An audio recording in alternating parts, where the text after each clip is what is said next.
What's going on, pursuers? Welcome to The Pursuit of Calling, the podcast that provides you with the strategies and tools needed to successfully discover and pursue your calling. Whether it's through inspiring stories, thought-provoking interviews, or quick, insightful episodes on personal growth and development, we've got you covered. I'm your host, Thomas Carney. Enjoy the episode.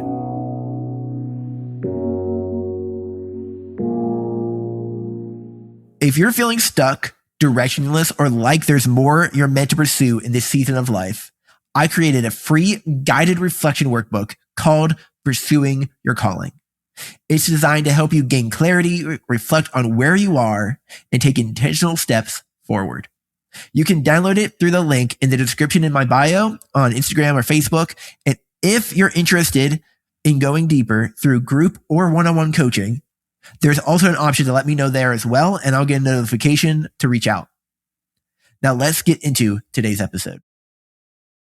You will rarely rise above the way you see yourself. If you see yourself as incapable, unworthy, forgotten, or insignificant, you'll constantly fight against your own identity while trying to pursue your calling. But when you begin seeing yourself through truth instead of insecurity, it becomes much easier to walk in the direction God is calling you toward. Do you remember the Swing the Bat episode that I put out a couple weeks back? I wouldn't have swung the bat if I didn't think it was possible to hit the ball. I believed, even if it was just for a moment, that I could do it. Henry Ford is quoted for saying, "Whether you think you can or you think you can't, you're right." The first time I heard that quote, I think it was from John Maxwell. I stopped for a second because I realized how often I had spoken against myself without even noticing it. How often have you said, "I can't do this. I'm just not disciplined.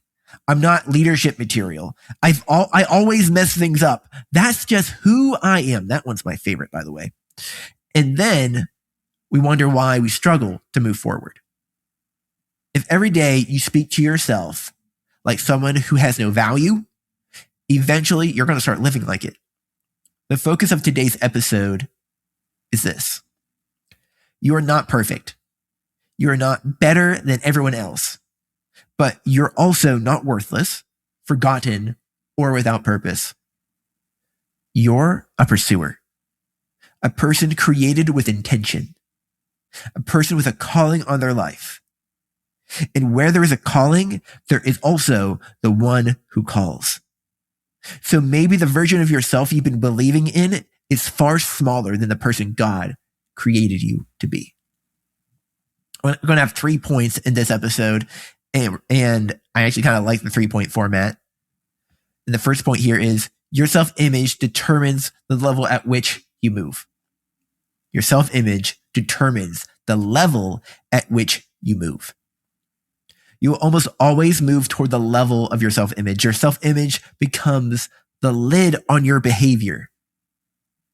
If you deep down you believe that you're lazy, you say, "I'll never change, I'm awkward," you say, "I'm not good enough to pursue that," then eventually your actions will start agreeing with that identity. Not because it's true, but because your mind wants consistency. That's why growth is difficult when your identity is unhealthy, when your identity is misaligned with your calling. You know, it's like being in a toxic relationship, except it's with yourself. You can't sustainably build a disciplined life while constantly telling yourself that you're a failure. You can't pursue your calling while secretly believing you have nothing valuable to offer. And this affects more than your behavior. It affects how much you bet on yourself. It affects how much you invest in yourself. It affects how much effort you believe you're worth. Because if you truly believe your life mattered, wouldn't you start treating yourself differently? Wouldn't you start investing in your growth, in your healing, in your discipline, in your relationship with God, into your purpose? The first person who should bet on you is you. Not because you're amazing in your own strength, but because God does not create people accidentally. And knowing that truth gives you a lot to bet on. Point number 2. The way you talk to yourself shapes the way you live. The most important conversation you have every day is a conversation you have with yourself. A lot of people are trying to pursue purpose while verbally tearing themselves apart every single day. You have to guard your self-talk because eventually your inner voice, and let's be real, your outer voice too, if you're like me and you talk to yourself, because that starts to become your normal reality. Now, this doesn't mean you have fake confidence. It doesn't mean you put on a facade, but it does mean, and it doesn't mean you're pretending you're not perfect or pretending you're perfect. Sorry. It means learning to speak truth instead of agreement with insecurity.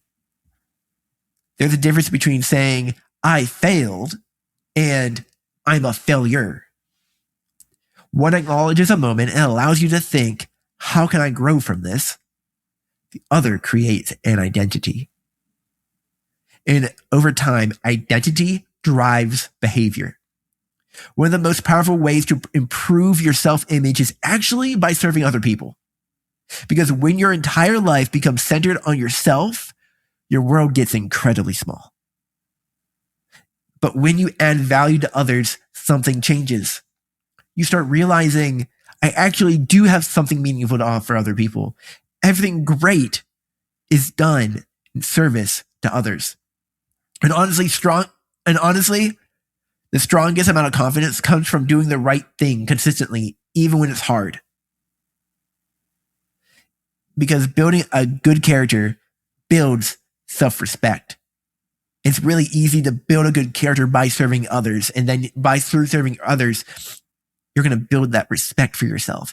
And when you become someone who follows through, someone who serves, someone who keeps showing up for others and for yourself, you begin trusting yourself more.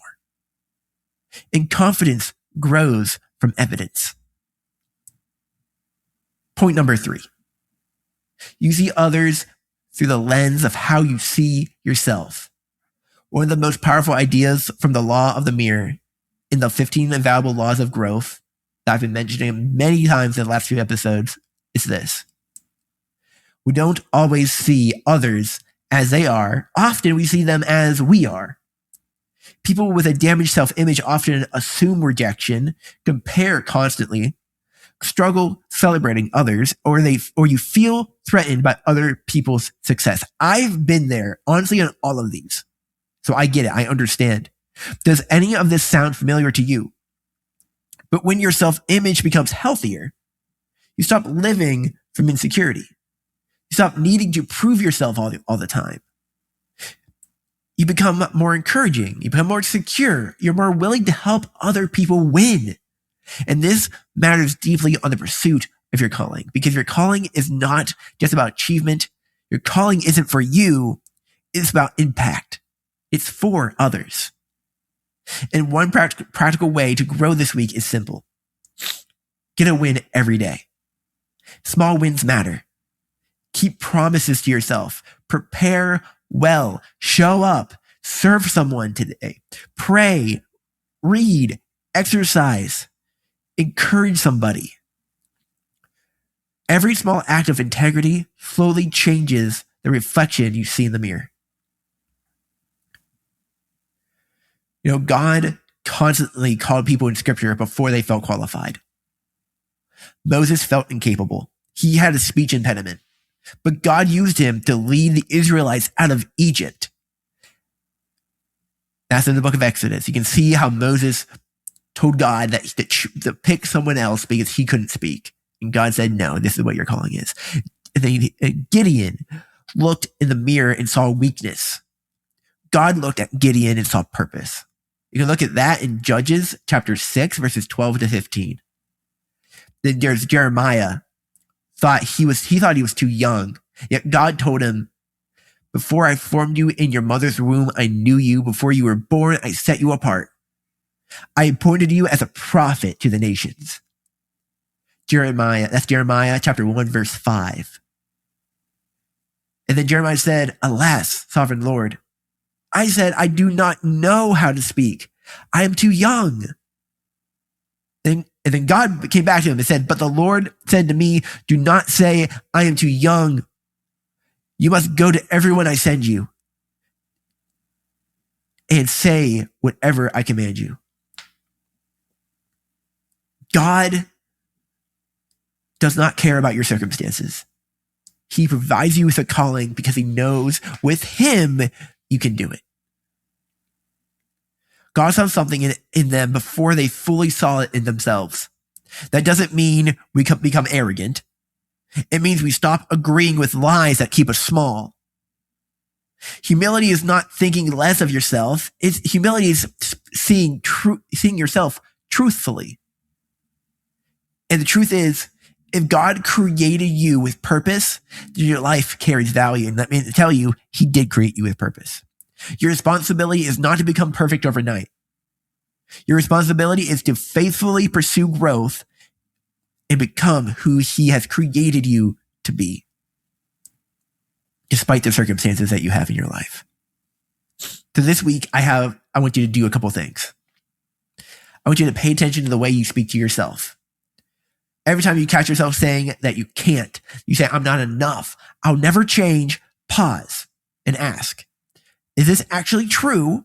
Or is this just the version of myself I've become used to? Then do one thing this week that reflects belief in your future. Invest in your growth, whether with your money or with your time. Serve someone, volunteer at your church, for instance. Prepare for that next opportunity, for that time with your mentor. Write down questions. Get ready for that next doctor's appointment. If you're like me, you got to prepare for those. And maybe you got to apply for that job that you've been putting off because they're just going to reject me anyway. I want you to take that. The point is, take the next step. Take the step away from who you are towards who you want to become, towards who God is calling you to be, because your calling becomes much easier to pursue when you stop fighting against your own identity in Christ. You owe it to yourself to invest in yourself. You're a person of value. It's time to start acting like it.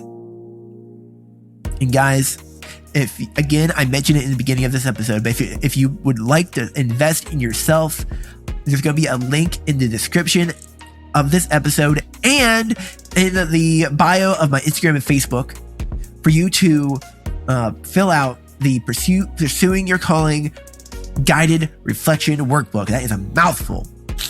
And there's going to be an option for you to join group coaching, for you to opt in to apply for group coaching or one-on-one coaching.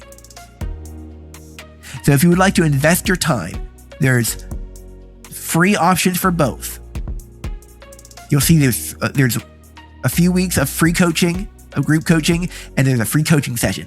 Invest your time in yourself. Invest in your calling. Pursue it well. All right, guys. Thank you for listening to this episode of the Pursuit of Calling podcast. You know what to do. Share it with your friends, with your family. Share the link directly with a person you believe needs to start pursuing their calling well. And thank you again for listening. For the people that do listen to the episode, that like and subscribe and all the things, and rating on Spotify and Apple Podcasts. That helps me so much know how well this podcast is going. And guys, thank you again. Appreciate you. And I'll see you next time. Peace.